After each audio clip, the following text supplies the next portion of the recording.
Hare Krishna, everyone. Welcome back. If you're the first time viewers, welcome.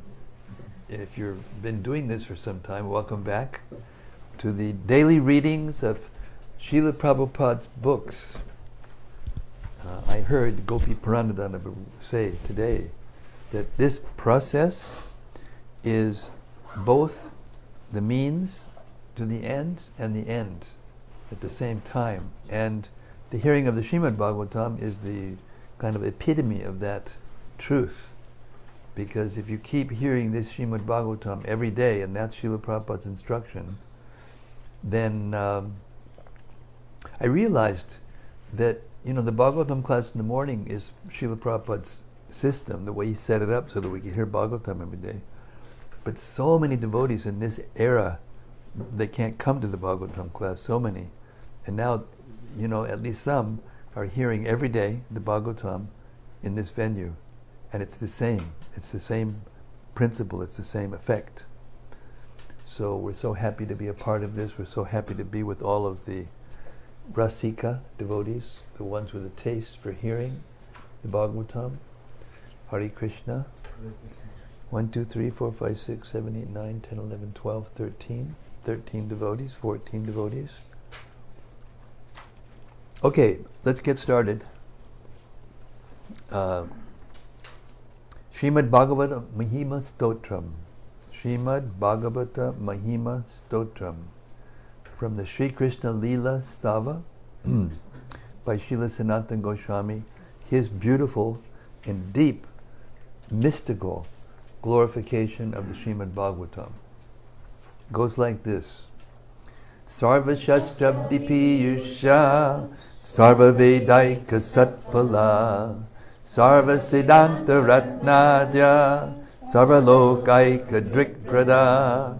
O nectar from the ocean of all scriptures, singular fruit of all the Vedas, rich mine of the precious gems of all conclusive truths, you are the only giver of sight to all the worlds. Sarva Bhagavata Prana Srimad Bhagavata Prabho Kalidwan Doditaditya Shri Krishna Parivartita. O life air of all the Supreme Lord's devotees, O Master Srimad Bhagavatam, you are the sun risen in the darkness of Kali. You are the exact image of Sri Krishna.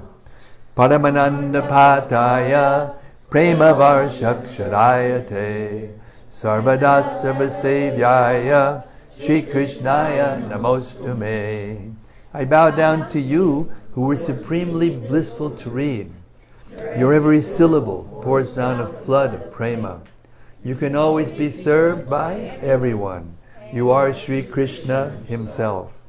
Madhika Bando Matsangin Madguro Mad Mahadana Man Nistadaka Mad Bhagya Mad Ananda Namostute. My only friend, my constant companion, my spiritual master, my great wealth, my savior, my good fortune, my source of ecstasy, I bow down to you. Asadu sadutadayin atini chochatakara hanamuncha gadachin mam premna retkantayospuda. O bestower of saintliness to the unsaintly, O exalter of the most fallen, please never leave me. Always appear in my heart and my voice with pure love. Om Namo Bhagavate Vasudevaya.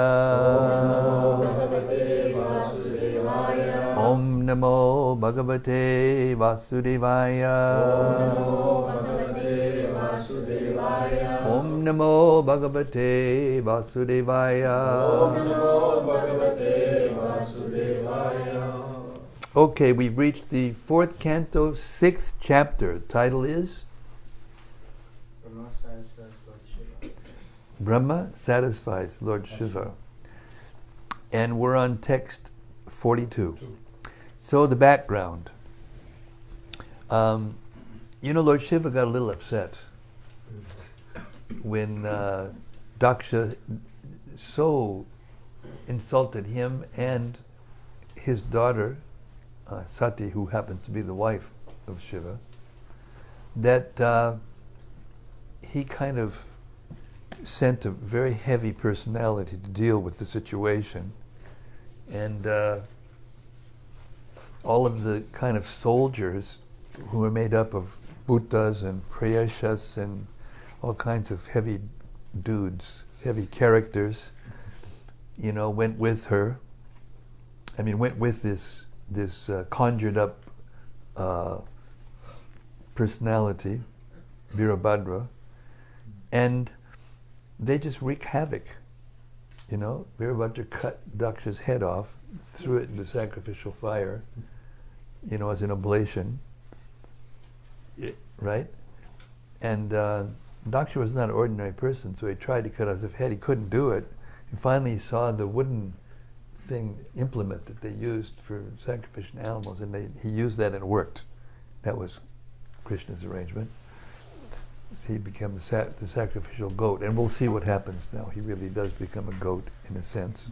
In South India, there is a temple for Virabhadra. Oh, where? Oh, South India. Yeah, near Tiruvallur, and there people go who are affected by black magic and stuff.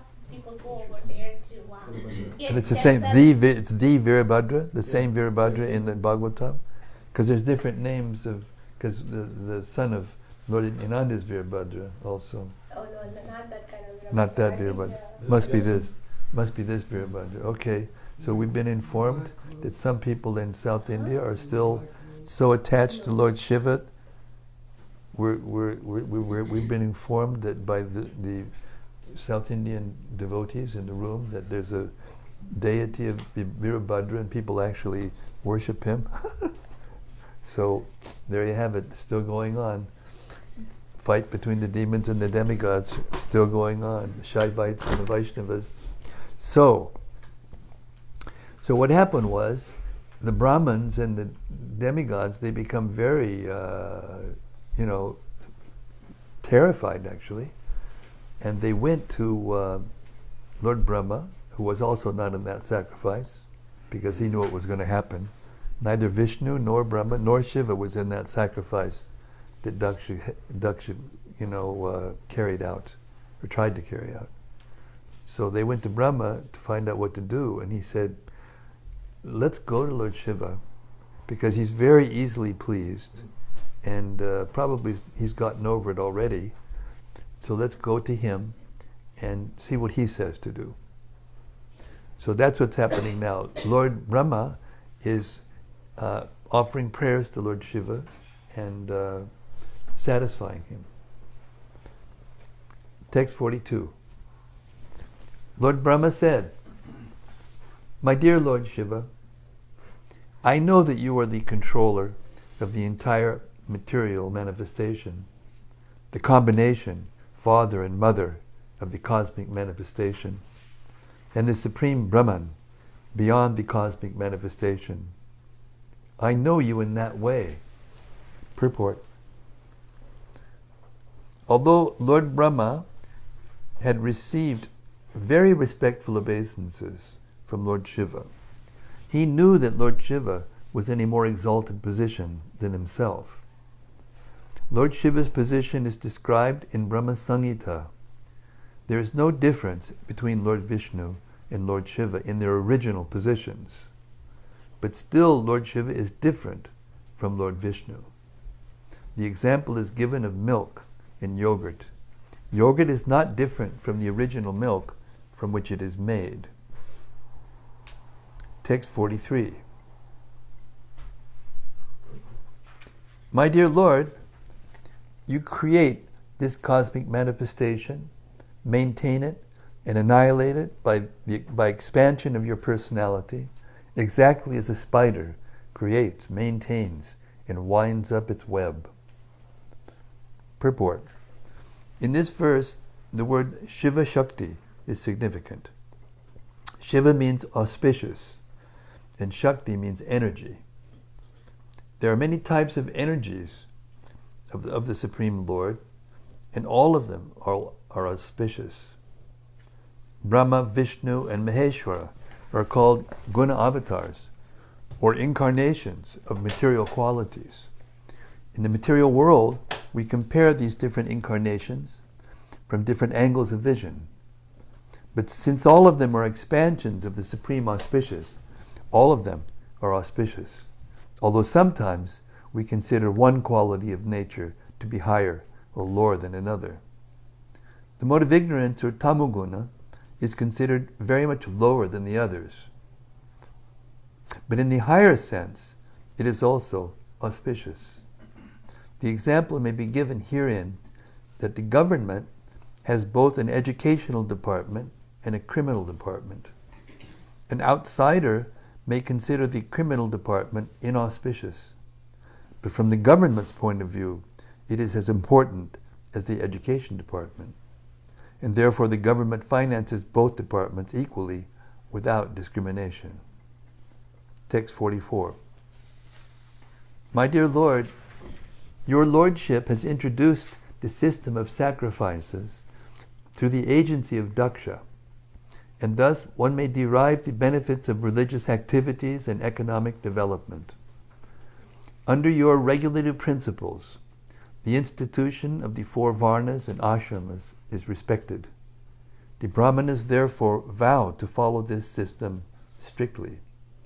Purport.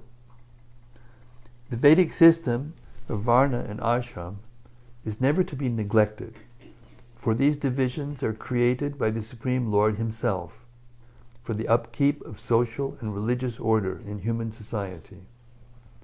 The brahmanas, as the intelligent class of men in society, must vow to steadily respect this regulative principle. The tendency in this age of Kali is to make a classless society, and not observe the principles of varna and ashram is a manifestation of an impossible dream. Destruction of the social and spiritual orders will not bring fulfillment of the idea of a classless society. One should strictly observe the principles of varna and ashrama for the satisfaction of the Creator. For it is stated in the Bhagavad Gita by Lord Krishna that the 4 orders of the social system, brahmanas, kshatriyas, vaishyas, and shudras, are His creation. They should act according to the regulative principles of this institution and satisfy the Lord, just as different parts of the body all engage in the service of the whole. The whole is the Supreme Personality of Godhead in His Virat Rupa, or universal form. The brahmanas, kshatriyas, vaishyas, and shudras are respectively the mouth, arms, abdomen, and legs of the universal form of the Lord. As long as they are engaged in the service of the complete whole, their position is secure. Otherwise, they fall down from their respective positions and become degraded. Text 45.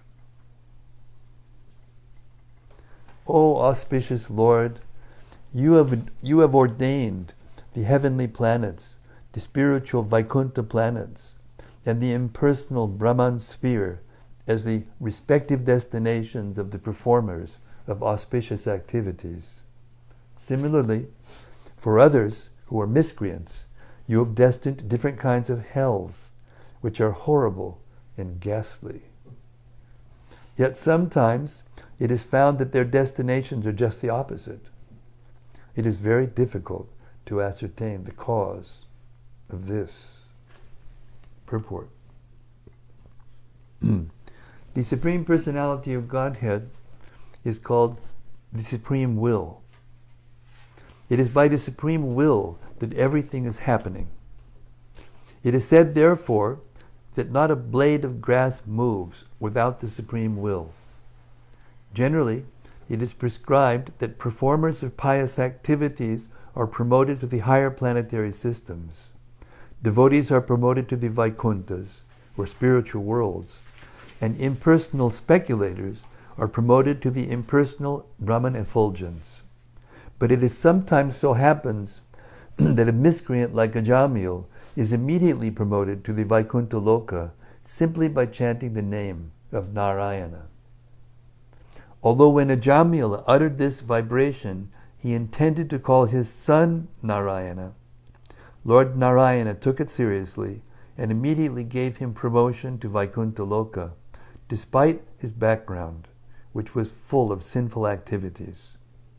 Similarly, King Daksha was always engaged in the pious activities of performing sacrifices, yet simply because of creating a little misunderstanding with Lord Shiva, he was severely taken to task.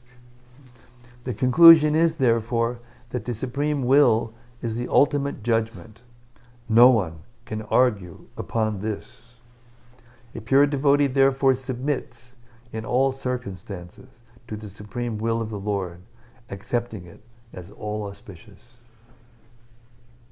Tattenu kampam susamikshamano bunjana evatmakritam vipakam rid bhag bupurbir vidadan namaste jivaitayo muktipade sadaya bhak. Bhagavatam 10:14-8. The purport of this verse is that when a devotee is in a calamitous condition, he takes it as a benediction of the Supreme Lord and takes responsibility himself for his past misdeeds. In such a condition, he offers still more devotional service and is not disturbed. One who lives in such a disposition of mind, engaged in devotional service, is the most eligible candidate for promotion to the spiritual world. In other words, such a devotee's claim for promotion to the spiritual world is assured in all circumstances. Text 46. My dear Lord, devotees who have fully dedicated their lives unto your lotus feet certainly observe your presence as Paramatma in each and every being. And as such, they do not differentiate between one living being and another. Such persons treat all living entities equally. They never become overwhelmed by anger like animals who can see nothing without differentiation. Purport. When the Supreme Personality of Godhead becomes angry or kills a demon, materially this may appear unfavorable, but spiritually it is a blissful blessing upon him. Therefore, pure devotees do not make any distinction between the Lord's anger and his blessings. They see both with reference to the Lord's behavior with others and themselves. A devotee does not find fault with the behavior of the Lord in any circumstances. Text 47. Persons who observe everything with differentiation, who are simply attached to fruitive activities, who are mean-minded, who are always pained to see the flourishing condition of others, and who thus give distress to them by uttering harsh and piercing words, have already been killed by providence. Thus there is no need for them to be killed again by an exalted personality like you. Purport. Persons who are materialistic and always engaged in fruitive activities for material profit cannot endure seeing the flourishing life of others. Except for a few persons in Krishna consciousness, the entire world is full of such envious persons who are perpetually full of anxieties because they are attached to the material body and are without self-realization. Since their hearts are always filled with anxiety, it is understood that they have already been killed by providence. Thus Lord Shiva, as a self-realized Vaishnava, was advised not to kill Daksha.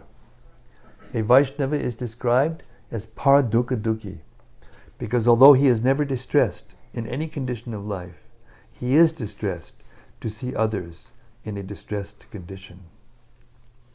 Vaishnavas therefore should not try to kill by any action of the body or mind, but should try to revive the Krishna consciousness of others out of compassion for them. The Krishna consciousness movement has been started to deliver the envious persons of the world from the clutches of Maya.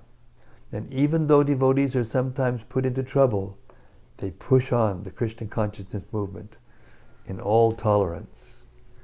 Lord Chaitanya advises, Trinadapi sunichena, Tadorapi sahishnuna, Amanina manadena, Kirtaniyak sadaharihi.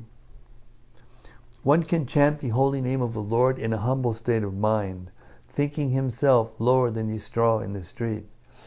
One should be more tolerant than the tree, devoid of all sense of false prestige, and ready to offer all respects to others. In such a state of mind, one can chant the holy name of the Lord constantly. A Vaishnava should follow the examples of such Vaishnavas as Haridas Thakur, Nityananda Prabhu, and also Lord Jesus Christ.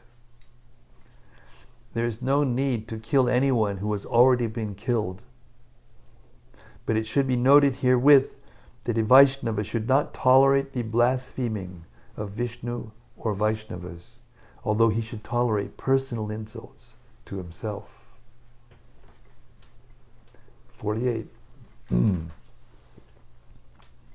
My dear Lord, if in some places materialists who are already bewildered by the insurmountable illusory energy of the Supreme Godhead sometimes commit offenses, a saintly person with compassion does not take this seriously. Knowing that they commit offenses because they are overpowered by the illusory energy, he does not show his prowess to counteract them. Purport. It is said that the beauty of a tapasvi or saintly person is forgiveness. Shall I repeat that? Mm-hmm. Thank you. Okay, I'm convinced. I'll do it. It is said that the beauty of a tapasvi or saintly person is forgiveness. There are many instances in the spiritual history of the world in which many saintly persons, although unnecessarily harassed, did not take action, although they could have done so. Parikshit Maharaj, for example, was unnecessarily cursed by a Brahmana boy, and this was very much regretted by his boy's father. But Parikshit Maharaj accepted the curse and agreed to die within a week as the Brahmana boy desired. Parikshit Maharaj was the emperor and was full of power, both spiritually and materially. But out of compassion and out of respect for the Brahmana community, he did not counteract the action of the Brahmana boy, but agreed to die within 7 days. Because it was desired by Krishna that Parikshit Maharaj agreed to the punishment, so that the instruction of Srimad-Bhagavatam would thus be revealed to the world. Parikshit Maharaj was advised not to take action. A Vaishnava is personally tolerant for the benefit of others. When he does not show his prowess, this does not mean that he is lacking in strength. Rather, it indicates that he is tolerant for the welfare of the entire human society. Srila Prabhupada ki jai.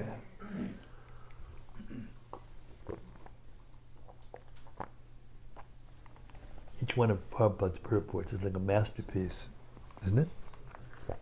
Amazing. Okay. Text 49. My dear Lord, you are never bewildered by the formidable influence of the illusory energy of the Supreme Personality of Godhead. Therefore you are omniscient and should be merciful and compassionate toward those who are bewildered by the same illusory energy and are very much attached to fruitive activities. Purport. A Vaishnava is never bewildered by the influence of the external energy because he is engaged in the transcendental loving service of the Lord. The Lord states in Bhagavad Gita 7:14, Daivi esha gunamayi bhamamaya duratyaya mameva ye prapadyante mayam etam tarantite.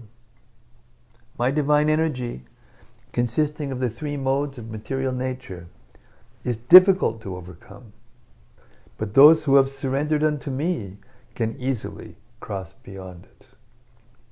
A Vaishnava should take care of those who are bewildered by this Maya, instead of becoming angry with them.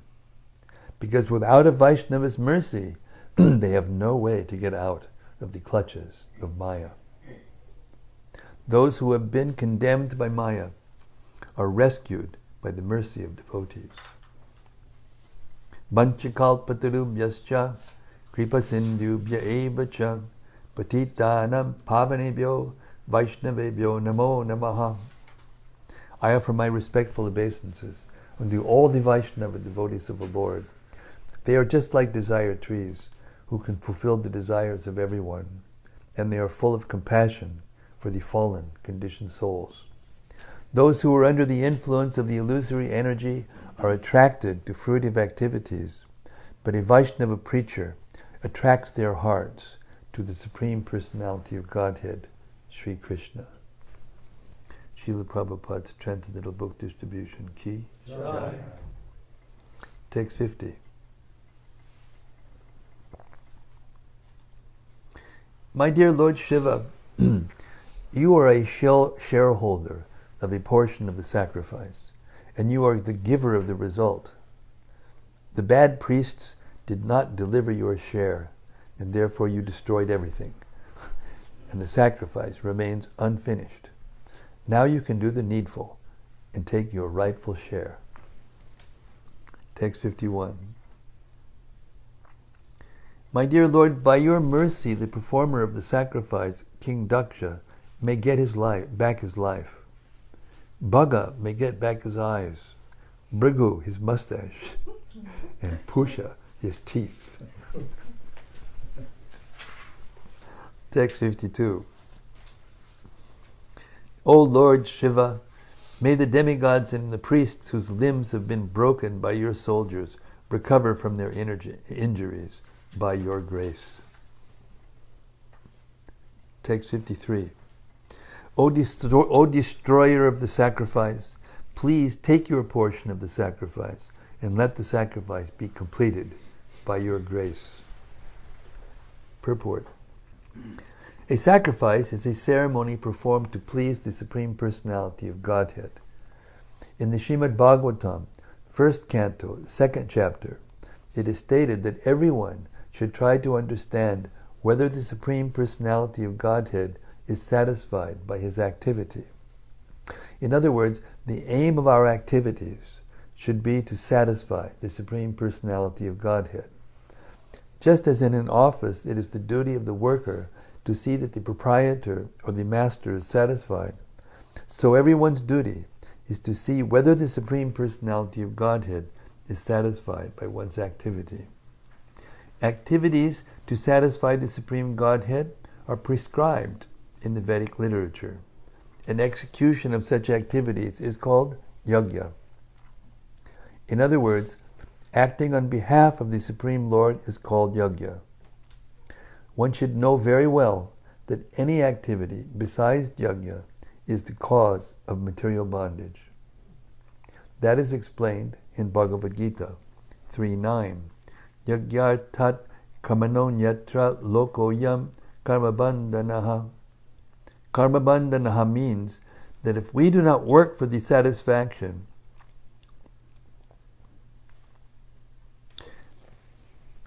Karmabandhana means that if we do not work for the satisfaction of the Supreme Lord, Vishnu, then the reaction of our work will bind us. One should not work for his own sense gratification. Everyone should work for the satisfaction of God. That is called yajna.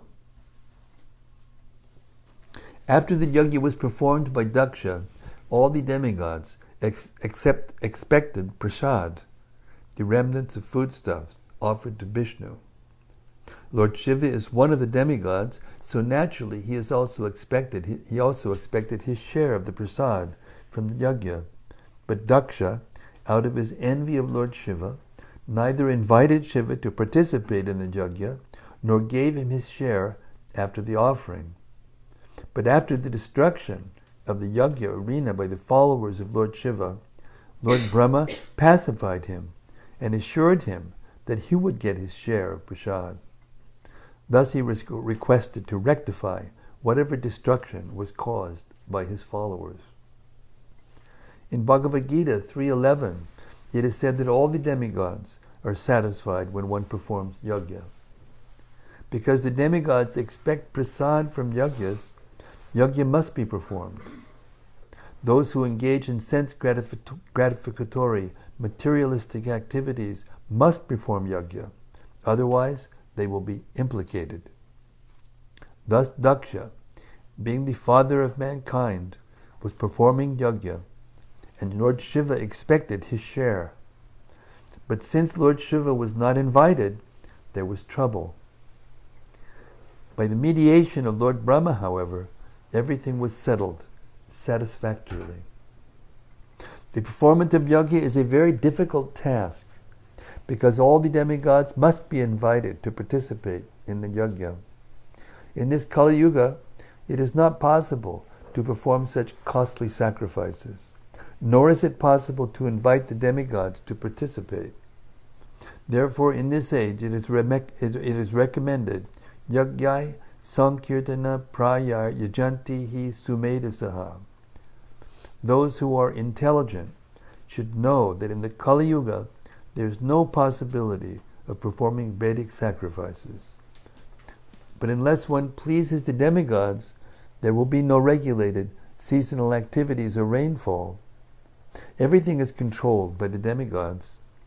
Under the circumstances, in this age, in order to keep the balance of social peace and prosperity, all intelligent men should execute the performance of Sankirtan Yajna by chanting the holy names. Hare Krishna, Krishna Krishna, Hare Hare, Hare Rama, Rama Rama, Hare Hare. One should invite people, chant Hare Krishna, and then distribute prasad.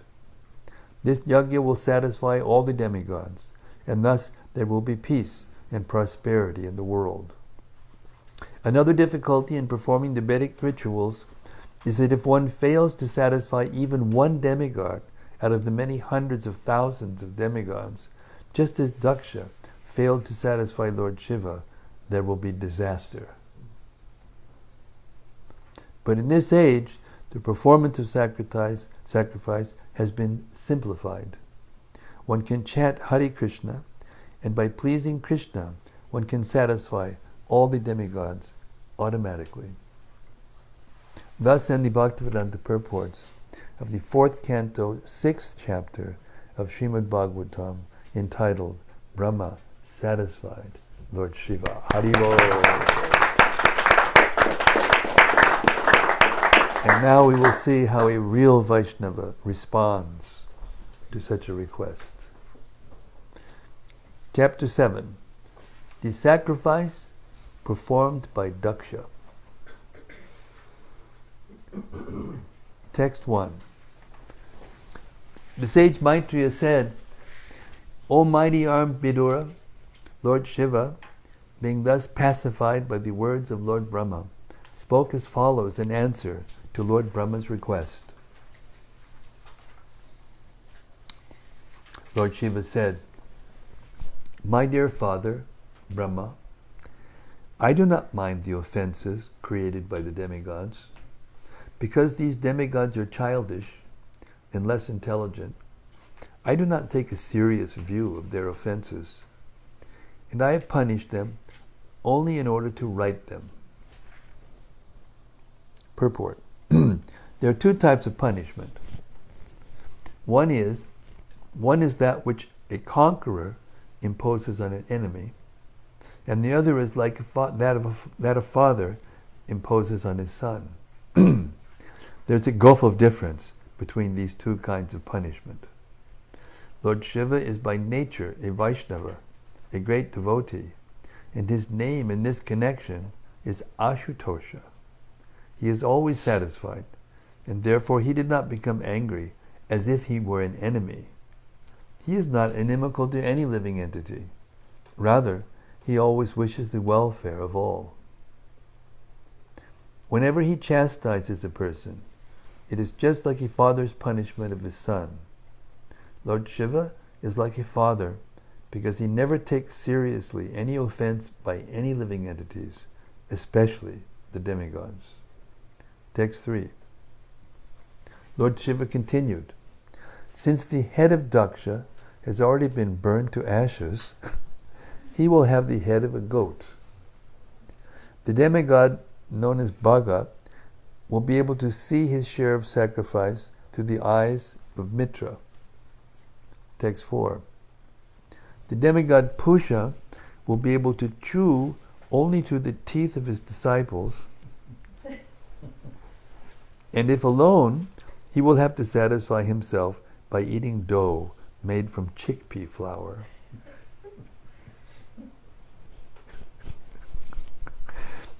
He's got a sense of humor too, Shiva. Yeah?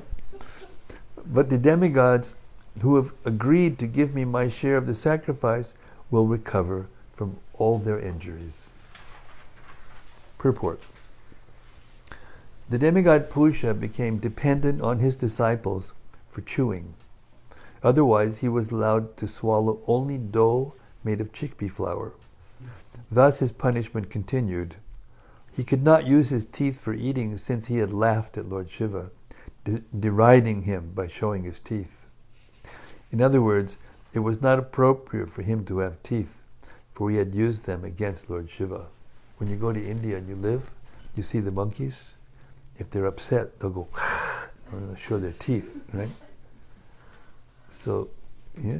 So sometimes human beings, they'll look and laugh. Not very good. Not very good. So Lord Shiva is teaching everyone through his, mercy, all these principles, how to act, how to behave, and how not to behave. Everything's here in the Bhagavatam. Text 5. Those who have had their arms cut off will have to work with the arms of Ashwini Kumara, and those whose hands were cut off will have to do their work with the hands of Pusha.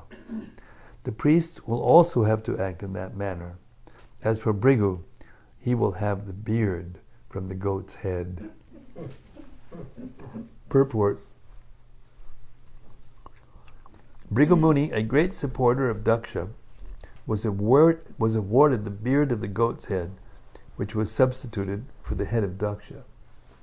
It appears from the exchange of Daksha's head that the modern scientific theory that the brain substance is the cause of all intelligent work is not valid. The brain substance of Daksha and that of a goat are different. But Daksha still acted like himself, even though his head was replaced by that of a goat. The conclusion is that it is the particular consciousness of an individual soul that acts. The brain substance is only an instrument which has nothing to do with real intelligence. The real intelligence, mind, and consciousness are part of the particular individual soul.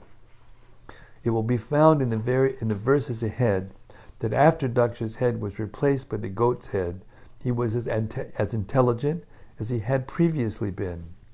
He prayed very nicely to satisfy Lord Shiva and Lord Vishnu, which is not possible for a goat to do.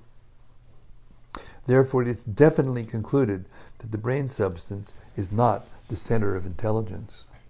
It is the consciousness of a particular soul that works intelligently.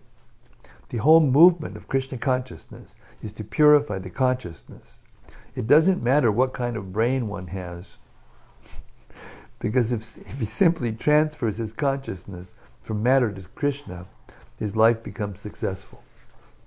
It is confirmed by the Lord himself in Bhagavad Gita that anyone who takes up Krishna conscious activity achieves, that anyone who takes up Krishna consciousness achieves the highest perfection of life, regardless of whatever abominable condition of life he may have fallen into.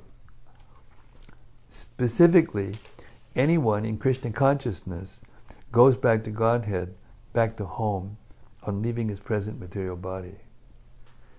Prabhupada ki jai. Now, there's many, documented evidence of this fact. This isn't just like a special incident that happened. There was somebody in England, a student, who was very, very brilliant, and somehow something happened. He was either in an experiment of some psychologist or something happened to him, and he needed some attention. And they did a scan of his brain, and they found that there was no brain.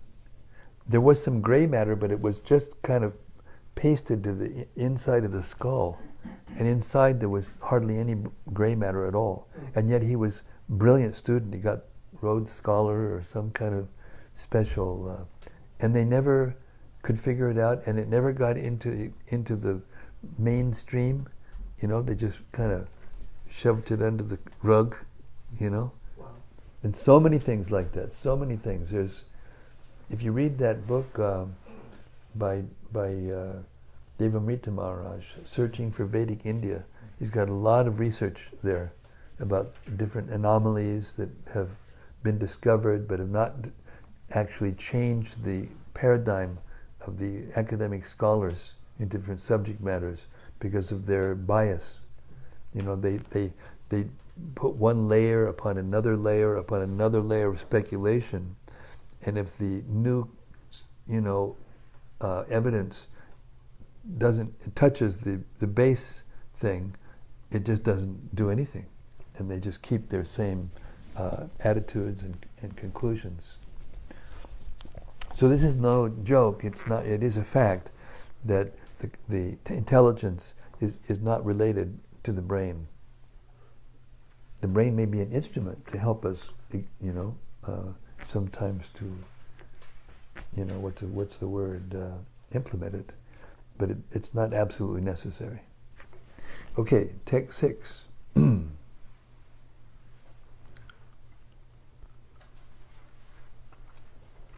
The great sage Maitreya said, "My dear Vidura, all the personalities present were very much satisfied in heart and soul upon hearing the words of Lord Shiva, who was the best among the benedictors." Purport. In this verse, Lord Shiva is described as Midushtama, the best of the benedictors. He is also known as Ashutosha, which indicates that he is very much satisfied and very quickly angered. It is said in Bhagavad Gita that less intelligent persons go to the demigods for material benedictions. In this connection, people generally go to Lord Shiva, and because he is always quickly satisfied and gives benedictions to his devotees without consideration, he is called Midushtama, or the best of the benedictors. Materialistic persons are always anxious to get material profit, but they are not serious about spiritual profit. Sometimes, of course, it so happens that Lord Shiva becomes the best benedictor in spiritual life. It is said that once a poor Brahmana worshipped Lord Shiva for a benediction, and Lord Shiva advised the devotee to go see Sanatana Goswami. The devotee went to Sanatana Goswami and informed him that Lord Shiva had advised him to seek out the best benediction from him, Sanatana. Sanatana had a touchstone with him, which he kept with the garbage. On the request of the poor Brahmana, Sanatana Goswami gave him the touchstone, and the Brahmana was very happy to have it. He now could get as much gold as he desired simply by touching the touchstone to iron. But after he left Sanatana, he thought, if a touchstone is the best benediction, why has Sanatana Goswami kept it with the garbage? He therefore returned and asked Sanatana Goswami, "Sir, if this is the best benediction, why did you keep it in the garbage, with the garbage?" Sanatana Goswami then informed him, "Actually, this is not the best benediction. But are you prepared to take the best benediction from me?" The Brahmana said, "Yes, sir. Lord Shiva has sent me to you for the best benediction." Then Sanatana Goswami asked him to throw the touchstone in the water nearby and then come back. The poor Brahmana did so, and when he returned, Sanatana Goswami initiated him with the Hare Krishna mantra. Thus, by the benediction of Lord Shiva, the Brahmana got the association of the best devotee of Lord Krishna and was thus initiated in the Mahamantra, Hare Krishna, Krishna Krishna, Hare Hare, Hare Rama, Rama Rama, Hare Hare. Srila Prabhupada ki jai. Sanatana Goswami ki jai. Lord Shiva ki jai. Gaur Premanandi. Okay, text 7. Thereafter, Bhrigu, the chief of the great sages, invited Lord Shiva to come to the sacrificial arena. Thus the demigods, accompanied by the sages, Lord Shiva and Lord Brahma, all went to the place where the great sacrifice was being performed. Purport. The whole sacrifice arranged by King Daksha had been disturbed by Lord Shiva. Therefore all the demigods present there, along with Lord Brahma and the great sages, specifically requested Lord Shiva to come and revive the sacrificial fire. There is a common phrase, Shiva Hina Yagya. Any sacrifice without the presence of Lord Shiva is baffled. Lord Vishnu is Yagyeshwar, the Supreme Personality of God, the Supreme Personality in the matter of sacrifice. Yet in each yagya, it is necessary for all the demigods, headed by Lord Brahma and Lord Shiva, to be present. Text 8. After everything was executed exactly as directed by Lord Shiva, Daksha's body was joined to the head of the animal meant to be killed in the sacrifice. Purport. This time, all the demigods and great sages were very careful not to irritate Lord Shiva. Therefore, whatever he asked was done. It is specifically said here that Daksha's body was joined to the head of an animal, a goat. Text 9. When the animal's head was fixed on the body of King Daksha, Daksha was immediately brought to consciousness, and as he awakened from sleep, the king saw Lord Shiva standing before him. Purport. The example given here is that Daksha got up as if he were awakened from deep sleep. In Sanskrit, this is called supta ivutastau. The meaning is that after a man awakens from sleep, he immediately remembers all the duties which he must execute. Daksha was killed, and his head was taken away and burned to ashes. His body was lying dead, but by the grace of Lord Shiva, as soon as the head of a goat was joined to the body, Daksha came back to consciousness again. This indicates that consciousness is also individual. Daksha actually took another body when he took on the head of a goat, but because consciousness is individual, his consciousness remained the same, although his bodily condition changed. Thus, bodily construction has nothing to do with the development of consciousness. Consciousness is carried with the transmigration of the soul. There are many instances of this in Vedic history, such as the case of Maharaj Bharat. After quitting his body as a king, Maharaj Bharat was transferred to the body of a deer, but retained the same consciousness. He knew that although formerly he was King Bharat, he had been transferred to the body of a deer because of his absorption in thinking of a deer at the time of his death. In spite of his having the body of a deer, however, his consciousness was as good as it was in the body of King Bharat. The arrangement by the Lord is so nice that if a person's consciousness is turned into Krishna consciousness, there is no doubt that in his next life he will be a great devotee of Krishna, even if he is offered a different type of body. Text 10.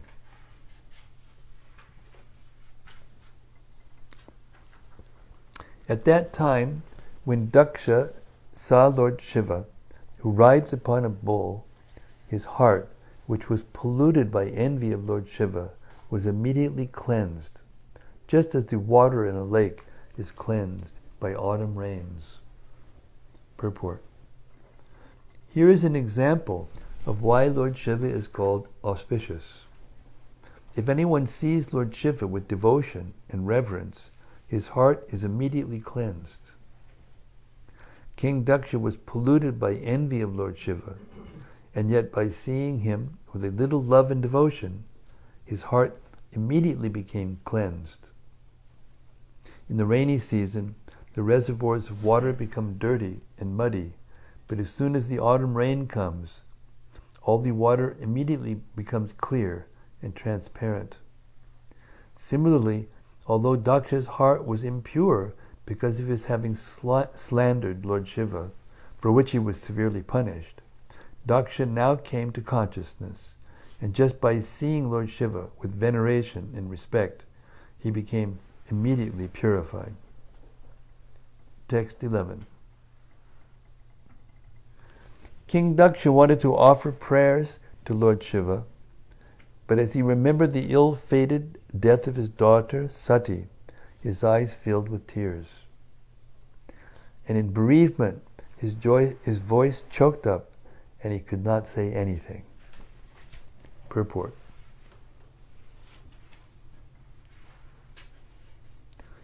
At this time, King Daksha, afflicted by love and affection, was very much awakened to his real senses.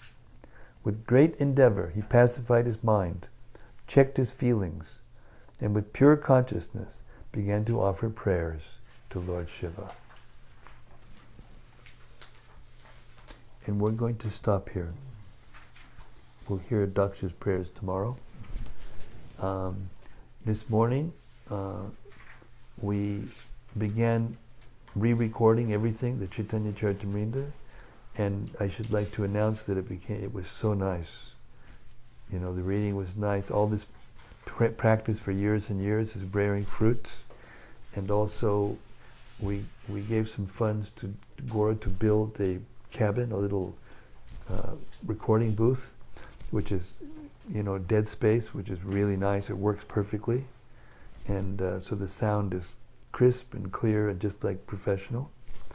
And so we're very, very eager to do this service for Srila Prabhupada and for the future generations of Vaishnavas who can hear this reading of the Bhagavatam like this, digitally. And but to do this, I have to be very consistent. My voice has to be completely consistent every day, and it's not easy to do that. This is a lot of pages. The whole Chaitanya Charitamrita with purports, and the whole Bhagavatam with purports, without making one mistake. So it's a big deal. It's going to take me 3 to 4 years. So anyway, that's a mercy on me, especially because I'm going to be here with all of you, during a good part of the year for these next 3 or 4 years.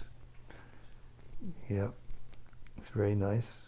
But one thing is that I had to stop very, very punctually, and I had to get to bed early, because I get up at 2, and then we start at 3:30 or 4. We start the recording. Yeah. So between 4:30 and 7 or 7:30, then we record every day.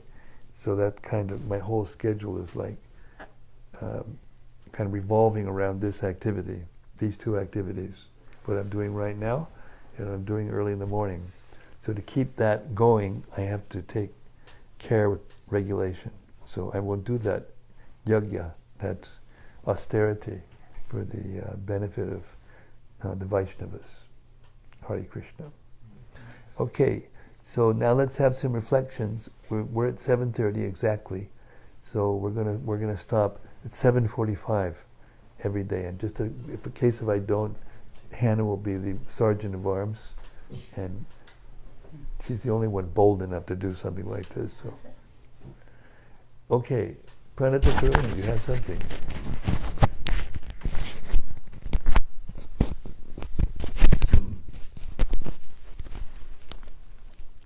In text 46 of chapter 6, we're hearing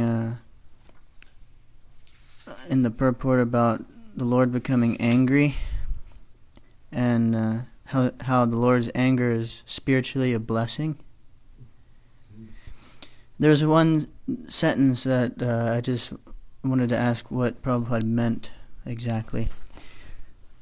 It says, "Therefore pure devotees do not make any distinction between the Lord's anger and his blessings. They see both with reference to the Lord's behavior with others and themselves." I was wondering what that means.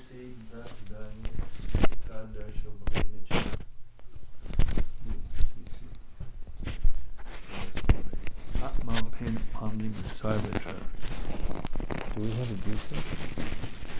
Atma Pamyana Sarvatra Samam Pashati Yorjana Sukamya Variyadukam. Somebody remember the verse number? 6, isn't it? Look at that. Atma Pamyana Sarvatra Sarvam Pashati Yorjana Atma.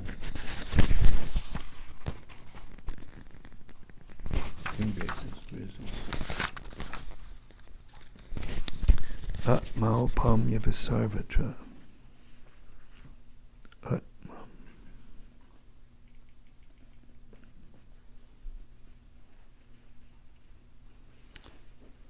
632.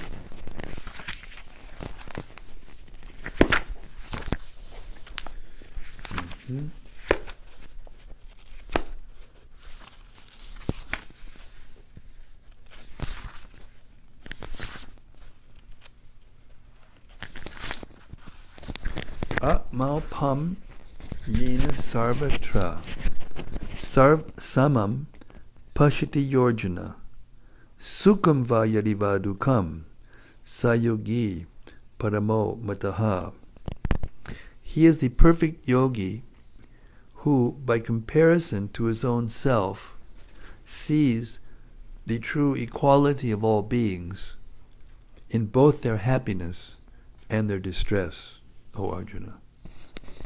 So could you read that sentence again? Through the mic. It says, "Therefore the pure devotees do not make any distinction between the Lord's anger and his blessings. They see both with reference to the Lord's behavior with others and themselves." Yes, you see. So here it says,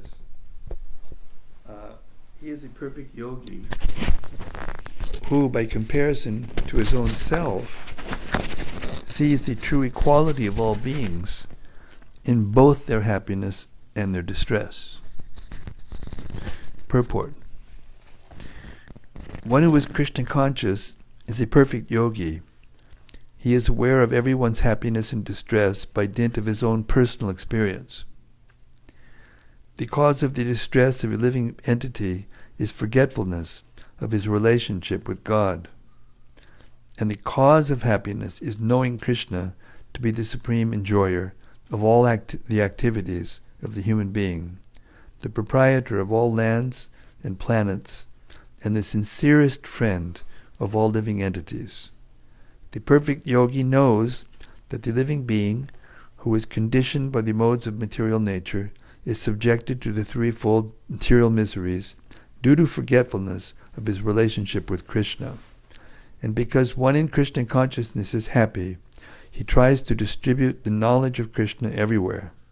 Since the perfect yogi tries to broadcast the importance of becoming Krishna conscious, he is the best philanthropist in the world, and he is the dearest servitor of the Lord. Nachamam, nachatasman, manusheshu, kaschin me priya kritamaha. In other words, a devotee of the Lord always looks to the welfare of all living entities, and in this way he is factually the friend of everyone. He is the best yogi because he does not desire perfection in yoga for his personal benefit, but tries for others also. He does not envy his fellow living entities. Here is a contrast between a pure devotee of the Lord and a yogi interested only in his personal elevation. The yogi who has withdrawn to a secluded place in order to meditate perfectly may not be as perfect as a devotee who is trying his best to turn every man toward Krishna consciousness. So the idea is, if someone sticks you with a pin because you've experienced that pain of the pin in your body, then you don't put a pin in anyone else.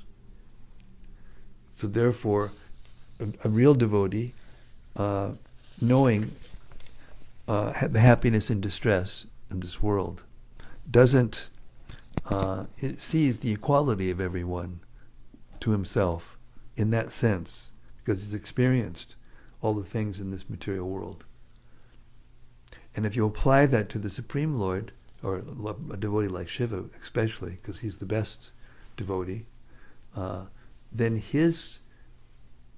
the way he acts, and he's more powerful than an ordinary living being, but the way he acts is in order to reduce the suffering of others. Even in sometimes he acts in an angry way, the ultimate effect of it and the ultimate intention of it is to help that person, to reduce that person's suffering. And if he's happy in a way that's going to disturb him, he'll act in such a way as to reduce that happiness so that a person can become more equipoised and capable, therefore, of becoming transcendentally situated in Krishna consciousness.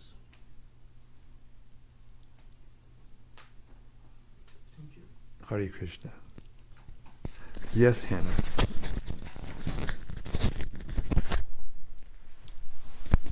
In the old days, scientists seemed like they were more susceptible to development of scientific conclusions if proof was brought about that their conclusions weren't 100% correct. Now, out of pride, they don't want to change what ideas they've concluded upon and brush proof that negates their theories under the rug. I'm wondering if the progression of Kali Yuga is a reason why this quality in our so-called erudites has changed. Could you read it again? That's a note you've taken, obviously. Yeah. Read it more carefully. Learn to read by listening to the way I read. Okay. Okay? Read more carefully. Because this is a very intricate sentences. In the old days, scientists were more susceptible to development of scientific conclusions if proof was brought about that their conclusions weren't 100% correct. Now, out of pride, they don't want to change what ideas... What idea is that the scientists were like that before? Well, like, for example, I don't know who, but one guy concluded that the earth was flat, went through all of this stuff, and everybody believed it. But then when proof came about that the earth wasn't flat, everybody, hopped on board and was like, it's not, because there's proof that negates this theory. Now, when there's proof that negates the theory that the brain is the source of consciousness, they sweep that under the rug and just don't want to continue to... They've become... It's nothing more than they've become more expert in sweeping things under the rug. That's all. They've become more... what's the word?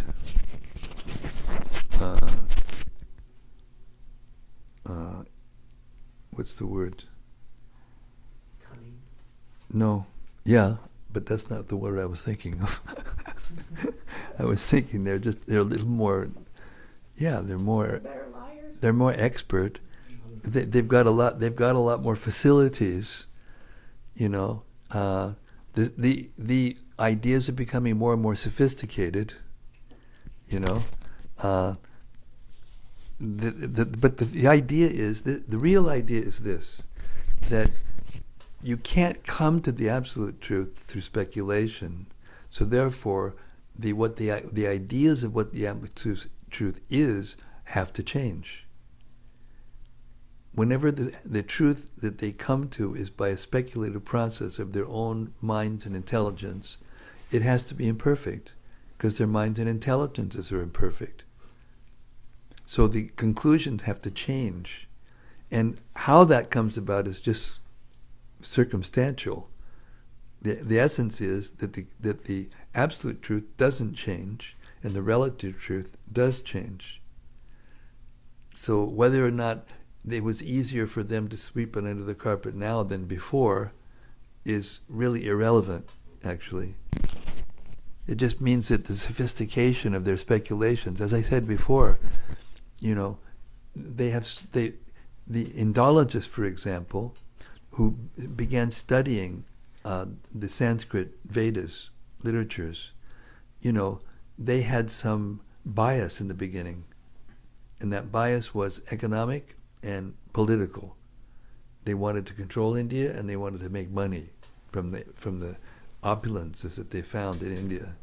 So therefore, they wanted to control, and they saw that the culture, the spiritual culture, coming from the Vedic literatures was so deeply ingrained, and there were some big guys who made speeches in Parliament in London, who convinced the persons in charge that there's only one way that we can actually do this, and that is we have to undermine their culture and their faith in their spiritual books.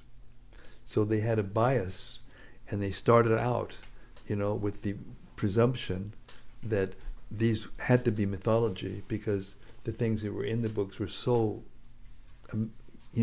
impossible to have ever happened. It must be mythology. And therefore, even though they had history of genealogical tables going back from one king to another, like the Bhagavatam says we just read the other day, the ancestors of Swayambhuva Manu and daughters of his daughters and everything.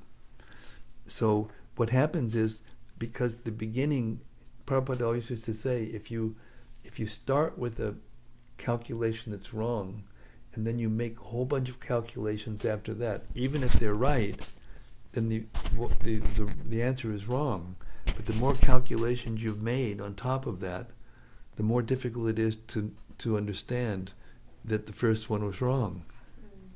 So that's kind of what's happening in her question, why before it was easier to, change, the opinions of the scientists or now the scientists. Now there's so many layers of, speculations and mistakes on top of the one, it's harder for them to change. But there are some that are beginning to change now. So let's see what happens in the future. Hare Krishna. It's the 12th canto of the Bhagavatam coming to life. And it is now exactly 7:45.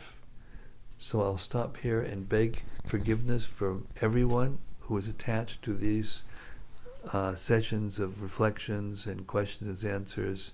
Please forgive me, because I have to sacrifice something to be able to do this reading early in the morning every day, consistently with the same voice.